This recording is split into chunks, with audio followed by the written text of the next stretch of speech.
Hi everyone, Tally and Rawr here from Board of It, and welcome to our Best Board Games for 2 Players, not specifically designed for 2 players, video part 5. For anyone who hasn't seen parts 1 to 4 in this series, what we're going to do is talk about some of our favourite games to play at 2 players, where the games are not specifically designed for 2 players. We think it's important to talk about this topic because whilst it's pretty easy to find information online about best games that are designed for 2 players, it is more tricky to seek out that information as to whether a game that might go up to 4, 5, 6 players does scale well at 2 players. So we'll go through each game, briefly describe what it is and say a little bit about what makes it so great at 2 players and why we like it. Exactly. And what we're going to do is we're going to start with the games which are lighter in complexity and go up to heavier. But today, I think, unlike the last video in this series, we don't have any that are particularly brutal. I think we kind of end in the mid to heavy range, but we're going to do that. And what people have asked for and we're going to do is, now that this is our 5th video in this series, the next video we do is going to be us ranking these games. And we're going to rank them in order of preference.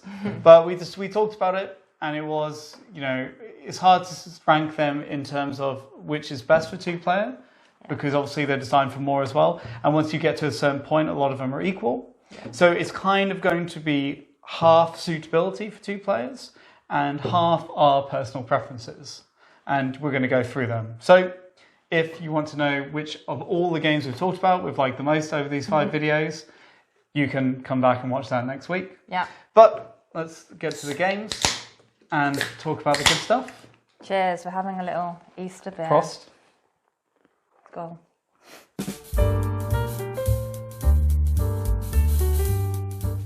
Okay, so first up we have Long Shot the Dice Game, which is a very cool roll and write about horse racing. And you'll be doing a bit of gambling, maybe you'll want to own some of the horses in the race, and essentially a round will be rolling 2 dice.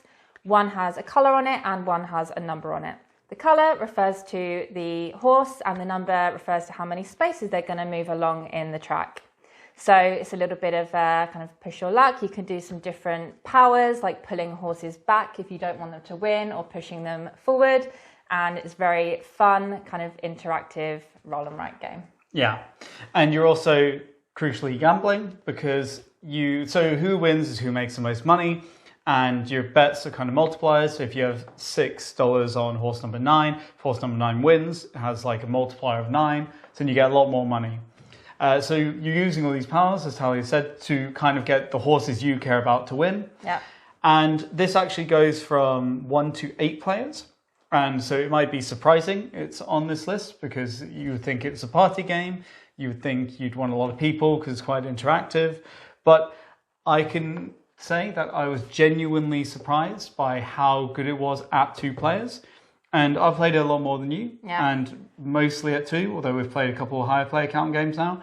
And honestly, it's just good. Yeah. Like the 2-player game captures the fun of the kind of, more player game, 4, 5, 6 players. But where people might prefer it actually is obviously with 6 players, the game's a lot more chaotic. And you have a lot of groupthink in this game where players, if multiple players want a horse to win, that horse becomes more likely to win because they're all pushing for it. And just because there's so much more going on, it's more chaotic. And at 2 players, you kind of have more control over the game. You can be more strategic. And I think that's quite nice for people who want more control over the game and winning. Yeah, exactly. So you can also become a proud owner of a horse, which will get you more money if they come 1st, 2nd or 3rd. So obviously in a 2-player game, you have more choice over which horses you potentially want to buy. And each horse gives you like a little bonus power as well that you can use throughout the game. So that's also quite fun because in a higher player count game, it's more likely that someone else is going to grab the horse that you might want, or end up with, you're probably going to end up with like more horses maybe in a 2-player game, which give you little bonuses. And like you say, you can maybe be a little bit more strategic on that part. Yeah, I think the end thing is that we would 100% recommend this for almost anyone if you're going to play it at 2, if you're going to play it with 8. It's an incredibly good game. Honestly, I played it 11 times in 6 days. Like every single day in a row. We took it to the pub, we played with a bunch of people, and it's been really good fun. So definitely recommend it. As we said, because the element is kind of this luck where you're rolling the dice and the horses which move are random, it works surprisingly well at any player count. So give Long Shot the dice game a chance, pick it up.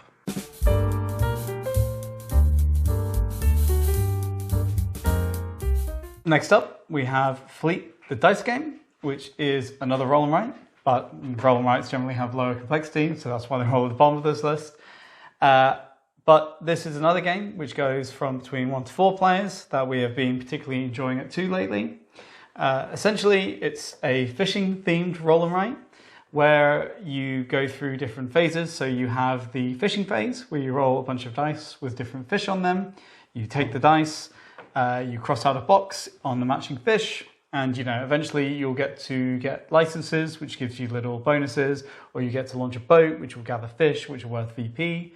Then you'll get some income. Then maybe there'll be a fishing round where you catch fish. And finally, you'll have the town phase where you roll town dice, which are little buildings. And again, they'll kind of give you, if you fill the buildings in, they'll give you little bonuses, or you can fill in harbour boats, which, I mean, everything gives you a bonus, right? Yeah. It's a roll and write. All you're doing is ticking off boxes. Yeah. And the reasons why we think this is a really great game to play at 2. The first one is that actually for us, we pretty much prefer to play our roll and writes at 2 players exclusively, really. Yeah.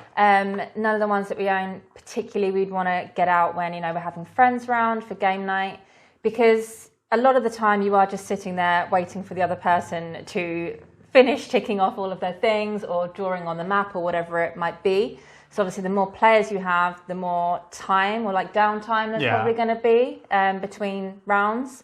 So I don't know, for us, we just prefer to play our roll and writes at 2 because of that reason. There's just, not much interaction going with most of them. So it's better to play at 2. And secondly, it scales well for 2 because essentially, like you were saying, you take 2 dice every round, and the number of dice available scales for how many players there are. So the likelihood of someone kind of stealing your dice, which there is a little bit of interaction there, the likelihood of someone taking the one that you want is just as much at 2 players than it would be at the full 4-player count. So there's always that little bit of annoyance, but it's the same amount as there would be at more players. But I think also more than most, Fleet the dice game has a lot of different ways to even change what you take. Because a lot of, so on your income track, you get like an any action. So you get a lot of any actions. One of the shrimp boats, they let you turn the shrimp face into any face. Yeah. And there's also a building you can do, which lets you change a die into any face you want a few times. So again, even though there is battle, it's actually more than any other roll and write. It doesn't really matter what other players take. Yeah. But yeah, I think, as you said, it's just, there is no interaction in this game whatsoever, so it makes it great to play it 2, play it 4, and we prefer it at 2 just because without any interaction, it's not a game we'd want to introduce to, if we had another couple come around or something to play board games with us, we wouldn't want to introduce them to this because we're all just sat quietly, right? Yeah. But it's a brilliant game. I mean, a lot of people have said previously about Fleet dice game. It's a great roll and write. It's one of the classics. I think it's been around a few years now, but we fully recommend that at 2 players. Definitely not one that you want to have table talk because it is quite hard to keep track of a lot of things. That is true. No friends. So, 2 people. You don't want friends. 2 people's too many. Play it solo. Yeah. I'm like, if you're breathing too loud, you're putting me off ticking off all my boxes, and it's very hard to keep track. Yeah, exactly. All right. So that was Fleet the dice game. Good at 2.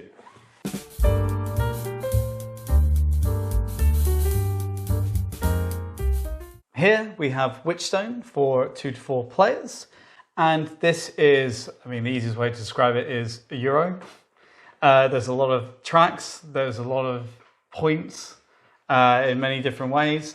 Essentially, you're all witches trying to prove that you're the best witch. And you do a lot of little witch mini games all across the board. There's kind of potion brewing, there's magic wanding, there's energy creation, yeah. traveling, I guess. Maybe. Yeah. And essentially, it's got a really nice core, I think, really interesting core concept system, which is you have these little hex tiles, and on your turn, you pop one into your cauldron, and it has 2 actions on it. And if you link it up with other matching actions, so you create like a complex of 3 wand actions, you then will move up the wand 3 spaces, and you'll get whatever's in the space where you're moving through and on. And so you kind of like focus on different mini games, you could say, and create like powerful combos where you're getting 7 actions for that thing. And it's very competitive. It pushes players together in a lot of different areas. It's like fairly interactive for a Euro, particularly in, say, the pentagram track, where you're basically walking around in circles. But the first person there gets kind of extra actions and also points. And the points diminish the more players walk around. So it's quite competitive. Yeah, exactly. And the reasons why we like to play this one at 2 is at 2 players, it just gives you a little bit more breathing room and space to explore the different tracks and mechanisms and features that you can explore. Whereas at 4 players, it is going to be a lot more tight because there is kind of limited space on the central board where you put your energy tokens, so you have to fight for that a little bit. The pentagram track that you mentioned, there is limited sort of tokens on there with higher point values. So it's going to be a lot tighter at 4 players, and at 2 players, it does just give you that little bit more freedom. But it is still quite competitive, like you say. Yeah. So the first person to go up the Magic Wand track, for instance, will get extra bonuses. So you still got that competitive element, but it's not so restrictive that you can't sort of explore the different areas, I would say. I think that's the thing. It depends how brutal you want it. Yeah. Because with more, this is like 4 is quite brutal because nothing changes in the setup. And even at 2 players, like if you go on the pentagram track, we're running out of tokens or nearly running out of tokens. Same in the kind of middle, crystal ball area where you're fighting over magic chips. And so it's going to be much more brutal. So if you like that, that's great. But I think what you have to do in the kind of higher player count game is you have to look what people aren't doing and go for that. Yeah. And if you're caught out, you start doing something and then someone does it much better than you quicker. And then you're like, oh no, because there is a bit of luck in you draw, like you can only like add. So you have 5 of these kind of hex tiles that you use to do your actions in front of you. And you use one and then you kind of draw one. So you don't have a choice of all of them. So you do get like, you need to be lucky. Yeah. Because you can start out going for, wand actions. And then you don't get another wand action for the next kind of 6 turns. Yeah. And then if someone else leaps ahead of you and gets all those spaces on the 1, that's so much more brutal at 4 than is at 2. Yes. So you have to pick where you go. Whereas at 2, as you said, it's just nice to be able to have more. You still fight very much over spaces, but more flexibility. Yeah, and you still have your own sort of personal puzzle about how to fit your hexes. That's good fun. I really like that system. Yeah, it's similar to if you play Bonfire, the little tokens that you get and put on your player board. The more that you have of one, the more actions you get. So you have your own little personal puzzle, which then sort of translates to what you do on the board. But that personal puzzle is going to be the same as well, no matter what player count you have. So that's also kind of an element of why it's still really good at 2.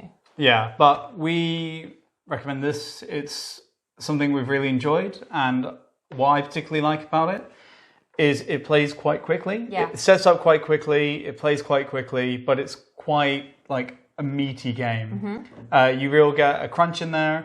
I like combos. The core system of trying to max out your actions and get multiple actions. I like that there's a lot of interaction for a Euro competition in different spaces. So if you kind of just want, it's almost a perfect game for when you're all sat around deciding what you want to play and you're like, I don't want something too heavy. Yeah. And you can play this in an hour and you get a real kind of full experience, real competitive experience. Yeah. So that is Witchstone. Great at 2, brutal at 4.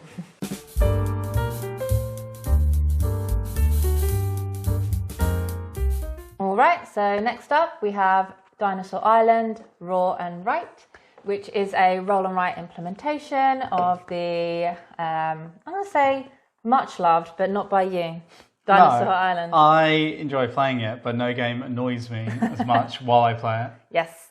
So essentially, much of the original game is in the roll and write, but you'll be kind of rolling and drafting the dice in the beginning, and then those dice will give you some bonuses such as DNA or money or security or whatever it might be. And then you will use those dice as workers in the next phase to kind of, create your dinosaurs, up your security, hire specialists, etc. Again, much of the original game is in here. And then you can give tours of your facility. You have to think about where you're going to place your attractions. So that's the part that's the writing part. So putting your dinosaur enclosures and roller coasters and food stalls on your map and drawing them in. And then you kind of have this income phase 3 times where you will go up on different tracks, get more excitement, take the bonuses from the excitement, and then go back into the next round. Yeah. So Dinosaur Island, Roll and Write.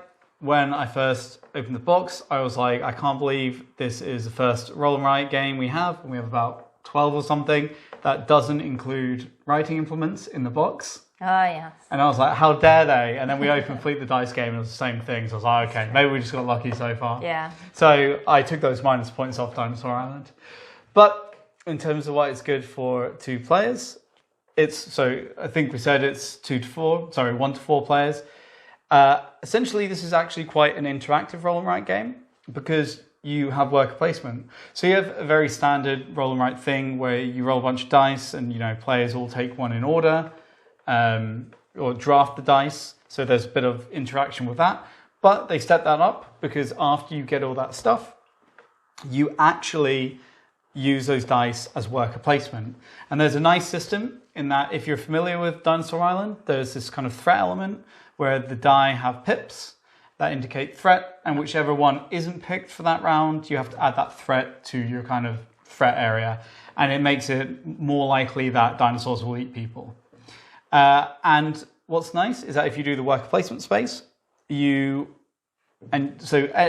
people can go to the same space, but whoever has gone there first, you have to put your die on top of theirs, and however many threat pips they have, you have to add those. So if somebody manages to draft a die with 3 threat pips, then it's very likely that other players won't want to go to that space. Yeah. It just costs too much. And you can use it against the other players if you know they want to go there. Yeah, it's good. So it's very interactive. And one of the things is that there's a kind of a double-sided worker placement board. So it scales really well if you're playing with 4 or 2. And I think I would almost prefer it at 2 because I think at 2 it's quite brutal because 2 and 3 players share the same side of the work placement board. So even at 2, there's only like 5 actions. So it's quite brutal at 2 because you often you both want to make dinosaurs, right? You both want to up your security. Yeah. But with 3 there and the kind of threat element, it must be really tough. Yeah. So what's great is that it scales really well. It's quite interactive. And I think, again, this is one of those ones, as we said before, where there's a lot more here of players having to do their own thing. And what they do when they draft die isn't equal because you have this mini game of kind of drawing buildings on a map and doing the tour, as you said. And if a player takes die that gives them a building to write in or they're creating dinosaurs, it takes much longer than adding 2 security. Yeah. And so I think at 2 players it's okay, but with 4 people all doing different things and like, oh, I'm doing this, it's not an even waiting time. No, definitely. Sometimes I find myself just wanting to like go ahead. Yeah, exactly. Because I'm waiting for you to maybe create dinosaurs, draw the parks. Where if I've just done a simple action like take money, you have to wait for that other player to be ready because the worker placement goes in obviously turn order. So you can be sitting, waiting, not really doing anything for an amount of time. So obviously, again, with the other roll and writes, the more players, the more that's going to happen. Yeah. So I think actually this is good at all the player counts. I just think that at 2, the way it works, it keeps that kind of interactive element. It's quite tough, as we were saying about the threat. If someone goes, it's like, it doesn't matter if there's 3 or 4 or 2 players, it's still annoying.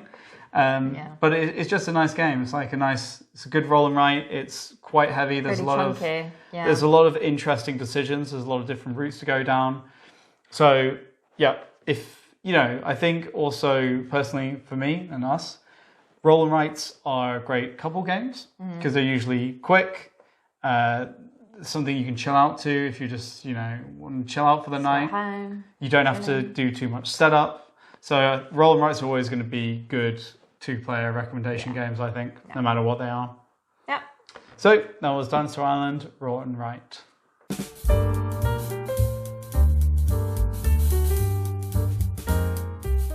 Here we have The King is Dead for 2 to 4 players, a game in which the king has just died and is in fact dead.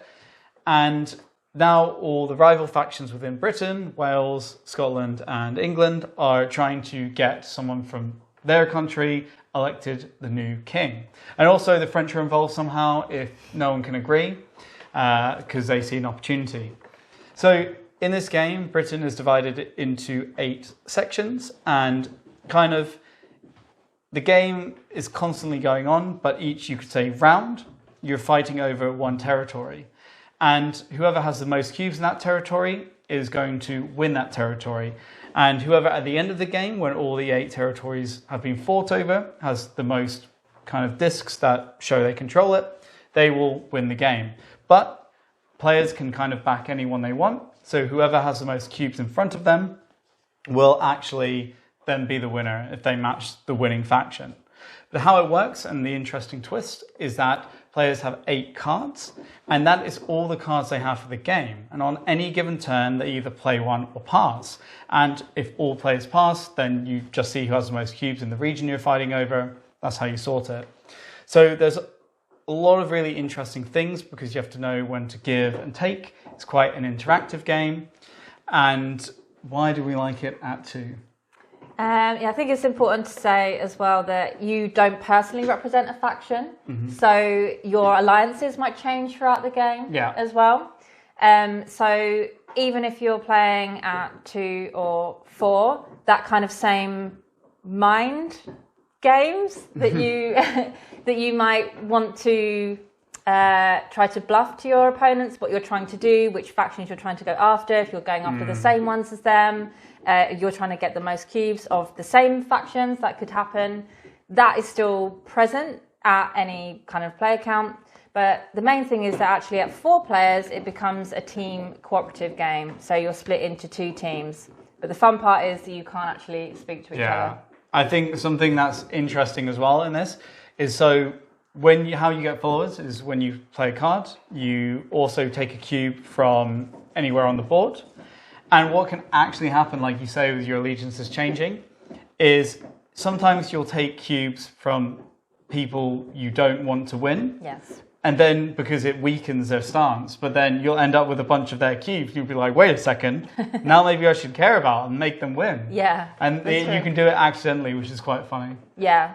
So for us, that core kind of knowing when to play your cards, whether to just like sit out around and let, Wales win Essex for that round, because you need to keep hold of your cards for some other territories which you think might benefit you more for the faction that you have the most cubes of to win.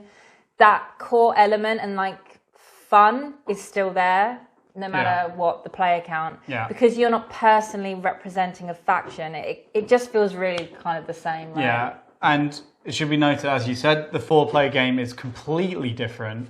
So the difference between having 2 or 3 players is really minimal, except for the fact that you probably have slightly less control over what's happening. And obviously, interactive games are usually a bit better with more players, but 2, 3 players, it's not so much that we wouldn't recommend this game for 2 players. And we actually played it a couple of times, 2-player, and we were just really surprised by how much we enjoyed it. Definitely. Just at 2. Yeah, you're still having to think about the order in which you play your cards, and the key things that make this game fun is still present no matter the player count. And it's a great game. I think this is the game that makes me almost laugh the most in all board gaming, because it's so abstract. All you're doing is moving some cubes around. You're just like, whoop, and that's a turn, right, if you play a card. And you just get these hardened board gamers who have played Twilight Imperium for 8 hours multiple times, you know, just being like, and like groaning and making weird like board gamer noises. Frowning a lot. Yeah, it's just, I find it a brilliant game. Yes. Just for that. It makes me laugh. Yeah. So, King's Dead, great at 2 players, great at 3, different at 4. But if you want to play at 2, pick it up.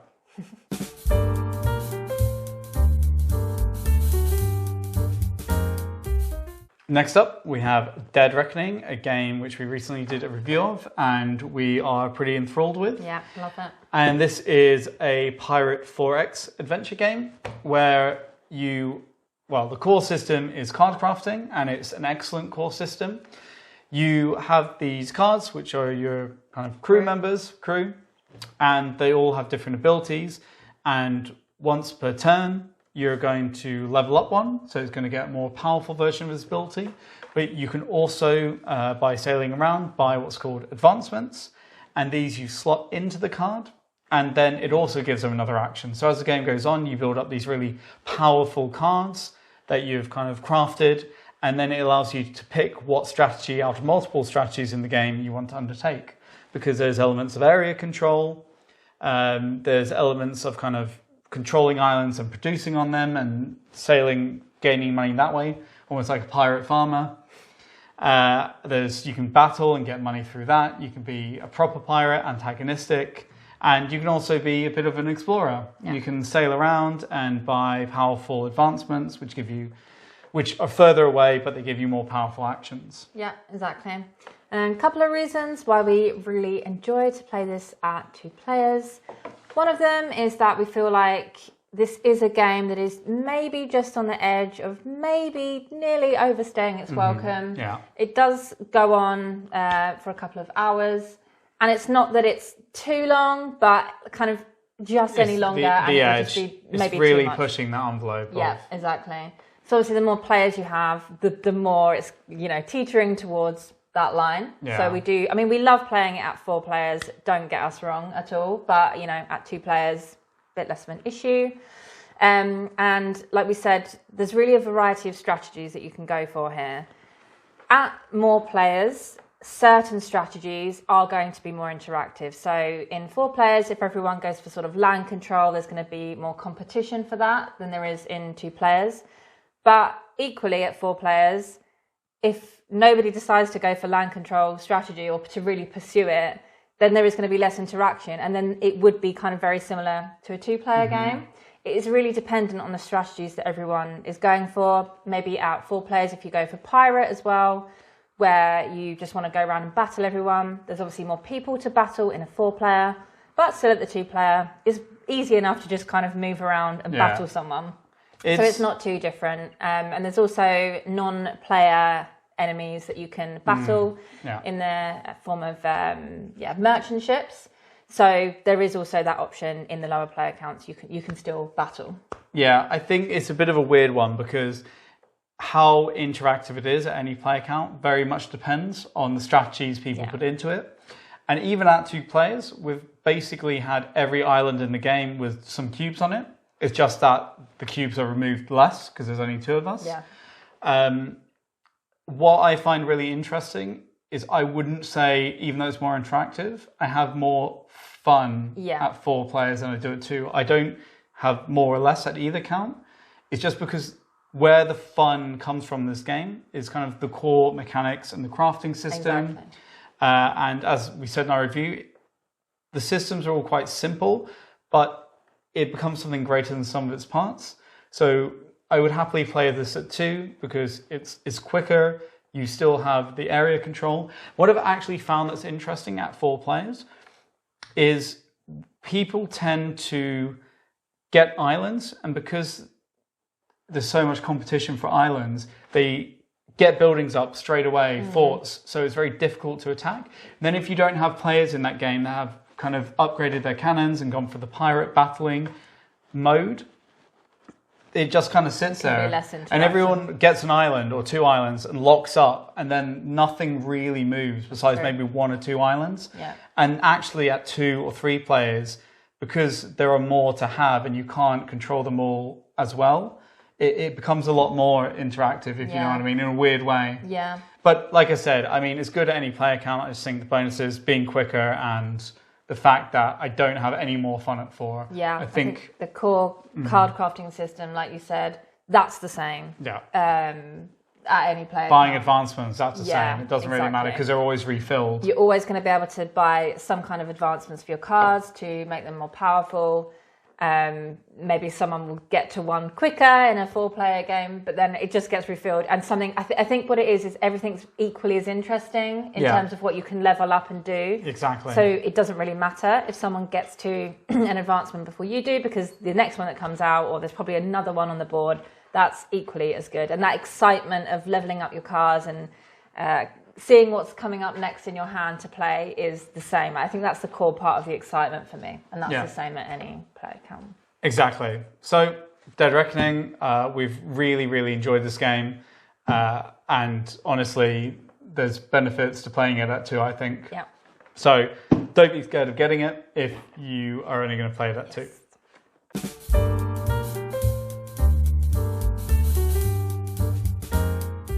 Here we have a recent favourite of ours, Ultimate Railroads. And this is a pretty classic worker placement game. By classic, what I mean is there's no frills. You have a limited amount of workers. You put them on the board to take an action. And, you know, there's no frills like, say, Dune Imperium or Lost Ruins of Arnak, where you have to spend a card, or, you know, various other games have kind of implemented it further. But this is bare bones classic, but it's excellent game. It's quite abstract, but essentially what you're doing is you're trying to build track on 3 different routes, which is on your player board. And so you push these kind of like girders up. And then once you've built them, you also want to buy trains that will travel the length of them, because that gets you points. But then you also want to upgrade the material you use to build your railways, because that will get you more points.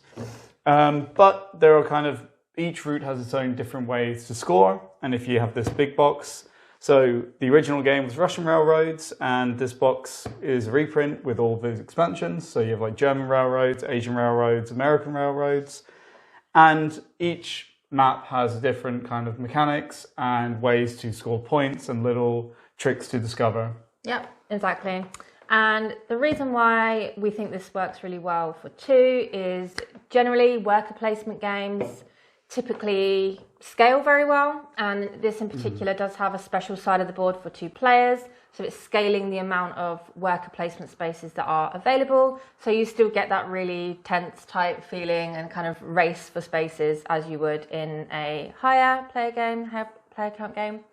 We do think maybe the flow of it is a little bit different when you have 2 players versus 4 players. So we were just discussing a little bit that, you know, in a 4-player game that we played, it was kind of more tough to get round to round the spaces that you needed. But then when you would get it, you would get like a big surge forward and big progress. So obviously in 2 players, it's kind of a bit more, you do that round, maybe someone like the other player does it that round, but with more people, there are more spaces, but it's just a bit more tough to get to your space. But still, just keeps that very like tense type feeling because of the special side of the board. Yeah, I think at 2 players, there's basically only one space for each thing that you want to do, more or less. I mean, there's some examples, but that are different. Like you can buy the train and the factory, and just the train or the factory. But for the most part, you only have one space, so that does gate it like it would in a higher player count game. Yeah. And I mean, honestly, we've mostly played this at 2 players, and we've absolutely loved it. Love it, yeah. It's also a pretty quick game for the sort of depth and crunch that you get here. You say it probably takes like less than an hour and a half, right, with 2 people. So with 2, it just keeps even that less kind than of... that, way less than that. Yeah, less than that. We can probably get a game done in about an hour, maybe. Yeah, I'd say. So just with 2 players, it's quite nice to kind of keep the flow going and just back and forth worker placement, and retains that kind of nice... quick style game, because then we can play 2 games of this. And we usually do. But I just would like to say that for me, Ultimate Railroads, along with, I would say, Viticulture, are probably the 2 best classic worker placement games I've played. I think mechanically this is absolutely spot on, And one of the things I love the most about it is that obviously in worker placement games, your space gets taken and you're like, oh, I wanted to go there.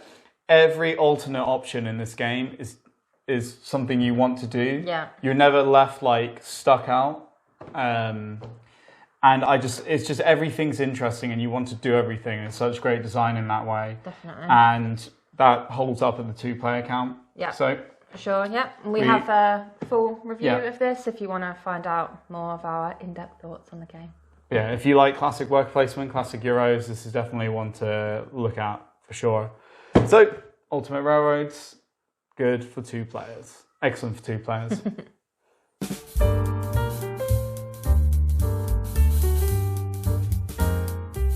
Okay, so the next game we really love to play at 2 players is Pipeline. This is a game about refining crude oil and then selling it, which sounds like, tasty.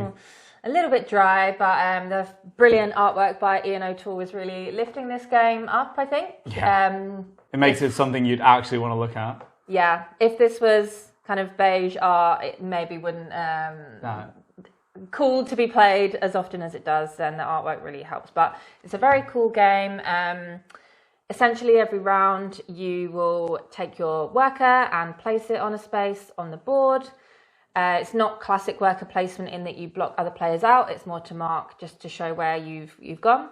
And the main idea is that you want to build up a network of pipelines for which you can run your barrels of crude oil through to refine it. And the more you can refine it up to like the highest grades, the more money you can sell it for. Mm-hmm. So you're going to end up in front of you with your own personal pipeline network.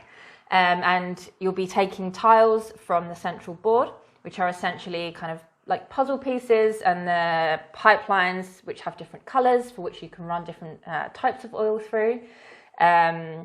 Will kind of fit together. So you'll take a couple of tiles, put it in front of you, and try to make the longest network that you can of that colour of pipe. Because the longer you can make it, the more you can refine it in one go, essentially. There's more things that you can do to make this efficient throughout the game, like buying different upgrades for your pipeline network, buying machines so that you can run more oil through it more often, and things like this. So the person who has the most money at the end from selling their crude oil, either through just selling it at the market, contracts or orders, is going to be the winner. Yep. So 2 players, it's pretty good because it's one of those types of games that has a bit of interaction, but the majority of what you're doing isn't like, in terms of what actually makes money, isn't too affected by other players. Like the interaction comes from kind of obtaining the tiles, buying barrels of oil, like fighting for the things. Like if you want to buy an upgrade, but someone gets there first, they can block you off from it. So there are points of interaction, but really it's just as tough at 2 as it is at 4, to be honest. I think the only area where it's more brutal is you have the government pipe tiles, which are in the middle of the board, which is where most people buy their pipe tiles from. And you have the same amount in a 2-player game as a 4-player game. So obviously it becomes so much harder because everyone rushes to buy pipe tiles and like it gets cleaned out. Yeah. But honestly, we've played it at both, and it's one of those games, I think, like we said, Dead Reckoning, I don't find it particularly more fun at 4 than I do at 2. There's not a lot of difference. Like it's crunchier and tighter, but because and the brutality that you might get or think that you would get more of at higher player counts is still there in the 2-player games, and I am saying this from experience, anecdotally. We had a game the other day where Farrell just kept going to all the places that I wanted to go to and taking all of the cheaper items, which meant that I couldn't then buy them. You priced me out. And that was just with the 2 of us playing. So it is still kind of mean in the areas where there is interaction. It's still quite tough and mean, even at 2. Than it would be. There's no real difference at 2 or 4. If someone's going to take the cheaper things, they're going to do it regardless if it's like... Also, the board's gated, so there's areas you only use if you have 3 or 4 players, so you have less stuff to fight over, or there's less available that you have to fight over. and how much is refilled is based on player count, or how much is taken away when people sell oil. So it's also quite balanced in terms of having, how much is available at 2 or 4. And it's very rare that you're kind of really stuck for something. So there's always enough ways because it's balanced for the player count. Yeah. But yeah, so Pipeline we really enjoy. We have a review of this as well, I believe. It's something that I fully recommend. It's a bit more complex, obviously one of the most complex on this list, maybe tied for Arkwright. It's heavy, it's economical, it's tough to, again, like make money. It's one of those games where it kind of stops usually the moment your engine gets going, which is always good because then it makes you want to play again, to do a bit more. And I think personally it should be, it's like talked about a bit more or rated a bit higher than it is, but it's really that's cool. Personal opinion. I fully recommend it. Very novel. I'd say less maths than Arkwright. Still a little bit. This is more about your spatial puzzle in front of you, right, and trying to optimize that. So just something to be aware of. It's very puzzle based, and you've got to try and foresee how the pipes are going to lay out when the tiles are on the board, because you're not really supposed to take them and try them, right? You have to buy them. And then you get it to your personal area and this didn't fit how I wanted, and that's a bit of a disaster. But yeah, really good game, and I'm really wanting to play it now after my defeat a few days ago. That brutal game. So Pipeline, good for 2 players. Check it out.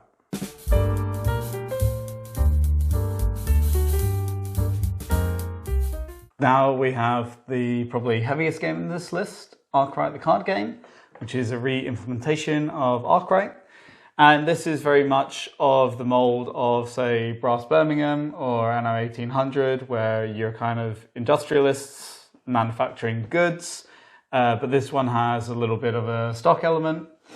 And essentially, there are 4 different types of good in this game. You've got your bread, you've got your jackets, you've got your lamps, and you've got your forks. Your cutlery. Cutlery, forks.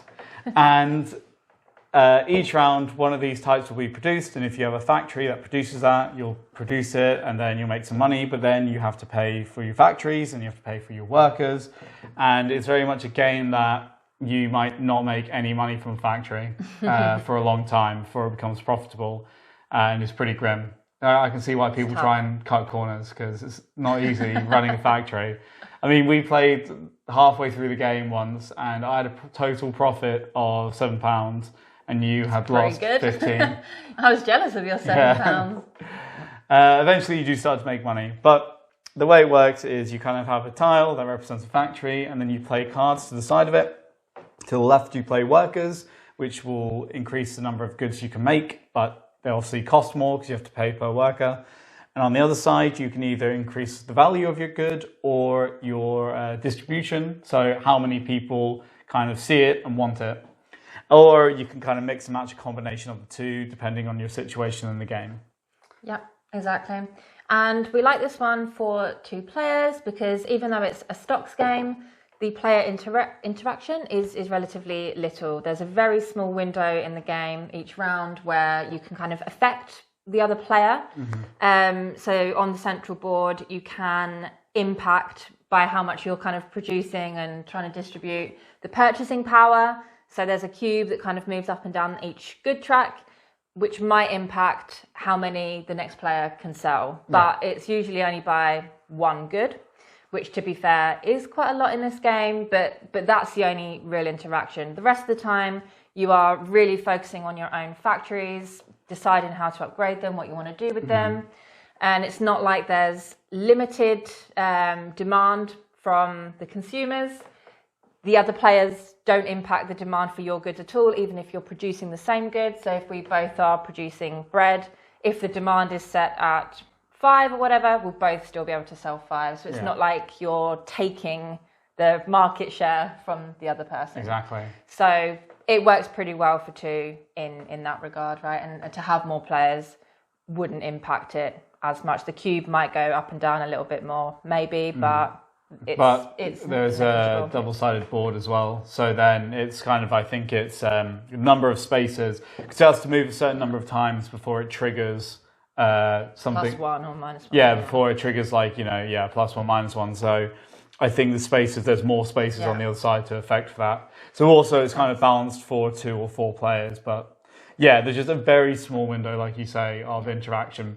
So I think it makes it particularly good at 2 players, even though it is a stock game. Yeah. And I'd like to say that I've, in particular, been really enjoying this more than I expected. I think it's really great. So we had this discussion, it's a card game, but it's not a card game. You need a full table. Absolutely, I was surprised. But it's a small box. The card game. So you can't follow it, I think. Like small box, what you get out of it, right? It's pretty good. That's true. And you still need lots of nice components. But what I really like is that you only get 12 turns in the game. And it's very tough because every turn you want to do probably like 3 different actions, because maybe you want to hire more workers because that means then you're going to produce more goods. But if you produce those more goods, maybe you won't have the reach to sell them. So then actually you want to add distribution, which will mean that you can sell more. And then, maybe you want to set your price. So you have this real pull. And the trick is that you have to give up one of these 12 turns to buy stocks. And you only win through who has the most stocks and the most value stocks. That's true. And I just really like the crunch. It's really tough. Yeah, it is really tough. I do like it. It's one of those games where I struggle to see the outcome of what I'm exactly doing. So I might go through the motions and I want to add quality to my product, which means then more people want it. But then I would trigger the purchasing power cube to move up, and it was like an unforeseen consequence of what I was doing. I personally find it easier to sit with a calculator and try to calculate each round. -2. Yeah, exactly. How much I'm exactly going to make, because it is quite tough to sort of go through the steps and say, okay, I'm going to do that, sell those goods, then I have to pay my costs. It can be quite difficult to really see how much you're exactly going to end up with in the end. So little accountant's calculator is helpful in this one, I think. Yeah, so the bottom line is I think we recommend this. It's good at 2 players, particularly if you want something a la Brass Birmingham with a bit of stock. Yeah. But what you need to be aware of is that it's very mathematical. You have to be okay with doing a lot of math, and people have to be comfortable because it's not easy. No. You have to really kind of think ahead. So yeah. But I think it's a brilliant little game, small box. So that is Arkwright, the card game. So those were the games we've been enjoying lately at 2 players, and if any of them or of interest for you, then you're safe in knowing that you can play them at 2 players or more, because they're all great. And what we're going to do now that we have 5 of these videos in the series is our next video, we're going to rank them all from top to bottom, and it's going to be a combination of 50% how suitable they are for 2 players, 50% are how much we like them, basically. Yeah. And then you can decide whose list is better. Oh no. Yeah. Now I feel under pressure to get my list. Good. I hope you spend a lot of time working on your list. Yeah, I will. We also just wanted to say, important to say, that we're not saying that you should go out and buy every single one of these games. It's on the list if you're playing at 2 players. But we do these videos more so you can get some information about how well a game that you might be interested in scales, or even if you already kind of own that game, to know actually, I didn't think about playing this with 2 players before. I heard that it wasn't so good, but Italian Farrell said it is good, so maybe I'll give it a try. And I know in one of our previous videos, a few people had said that they owned Brass Birmingham, didn't think it was very good at 2 because they hadn't tried it. They just heard that it wasn't so good, so hadn't tried. And then we mentioned it and they tried it and they loved it. So that was pretty cool. So yeah, not to say that you should go out and buy everyone, but just to give some information. If you enjoyed this video, we'd really appreciate it if you could give it a thumbs up and subscribe to our channel if you're not already. And feel free to ask us any questions about the games we talked about in the comments down below. And also, as always, give us your recommendations of games that you like playing at 2 players that aren't designed for 2 players. So we always like to get some recommendations from you all. But thanks for watching, and we'll see you next time. See ya. Bye.